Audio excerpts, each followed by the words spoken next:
हैदराबाद में पिछले कुछ दिनों से, खासतौर से पिछले 2-3 महीने से पुलिस के पास लगातार केसेस आए हैं। वहाँ एक अपने आप एक आर्मी बन गई है और वो दो मजहब के लड़के लड़की अलग अलग अगर घूमते हैं तो उनको सड़कों पर पकड़ते हैं, उनके साथ मारपीट शुरू करते हैं। उसमें लड़का अगर हिंदू है और लड़की अगर मुस्लिम है, और ऐसे बाकायदा FIR दर्ज हुई हैं, ऐसे लोगों को अरेस्ट किया गया। लेकिन असदुद्दीन ओवैसी की जुबान से उसके बारे में कभी कुछ सुनने को नहीं सर, उसमें हमने रोका क्या पुलिस को? हमने कहा नहीं, आप नहीं कर सकते। हमने कहा जो कानून तोड़ेगा उसको कानून का हिसाब देना पड़ेगा। हम तो रोके नहीं है किसी को, ना हमने कभी कहा इस बात को। बिल्कुल आप पूछ लीजिए वहां के पुलिस वालों से कि हमने कभी किसी को फोन किया या किसी को। भाई जो कानून तोड़ेगा उसका जवाब देना पड़ेगा उसको। यही बात तो यूपी में भी लागू होती है। अगर कोई कानून तोड़ रहा है, पुलिस उसके खिलाफ कार्रवाई कर रही है। अरे तो आप कहेंगे लखीमपुर खीरी में कानून तोड़ा इसलिए 8 को उड़ा दिए? मैं तो सुनिए, अब सुनिए, आपने 4 को उड़ा दिया। यूनियन होम मिनिस्टर का गाड़ी घुस जाती है मजमे में, कानून तोड़े थे क्या किसान? वो आप उड़ा देते हैं सबको, 4 के 4 को, फिर 4 और मर जाते हैं। ये कैसा होगा? कानून को देखिए, कानून सब पे इस्तेमाल होना चाहिए, सेलेक्टिव इस्तेमाल नहीं होना चाहिए। क्या यूनियन मिनिस्टर के बेटे के ऊपर UAPA लगेगा? नहीं लगेगा। क्या NSA लगेगा? नहीं लगेगा।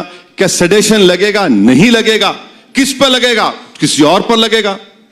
यही तो हम कह रहे हैं कि सेलेक्टिव आप इस्तेमाल करते हैं कानून को।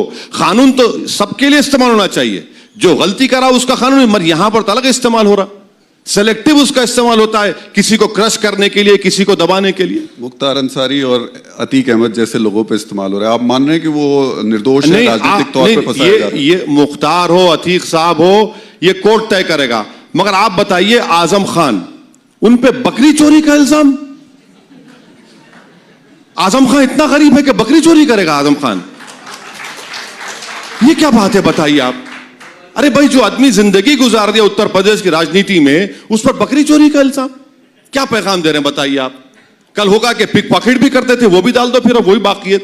तो इस सेलेक्टिव इस्तेमाल जो कानून का हो रहा है, उसका हम अपोज करते हैं। एक बात आप समझ, ओवैसी साहब, आप क्योंकि बार बार ये बात कहते हैं कि मुसलमानों को अपना लीडरशिप चुननी चाहिए और इस वजह से आप मैदान में हैं, तो अभी तक जो हमने देखा है, जिस तरह से वोट पड़ते हैं, उसके मुताबिक अगर एक तरफ मुसलमान किसी एक सीट पर, जो मुस्लिम बाहुल सीट है, उस पर किसी एक कैंडिडेट की तरफ जाता है, तो फिर रिवर्स पोलराइजेशन भी होता है। तो सीट कैसे जीतेंगे आप? सीट जीतेंगे किस गणित के हिसाब से? सिर्फ मुसलमान अगर वोट करेंगे? मैडम, रिवर्स पोलराइजेशन तो हो चुका है ना। नरेंद्र मोदी को अगर उत्तर प्रदेश में 74% हिंदू वोट मिलता है, तो बचा क्या इन लोगों के लिए? वो तो सबको खींच लिए हैं।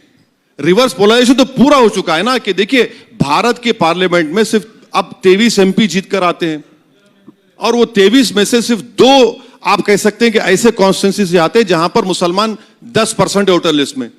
फिर पोलराइजेशन तो हो चुका है। बीजेपी किसी को टिकट नहीं देती, बीजेपी के पास कोई लोकसभा का नहीं है। अच्छा, समाजवादी के पास 5 जीते, 3 मुसलमान है।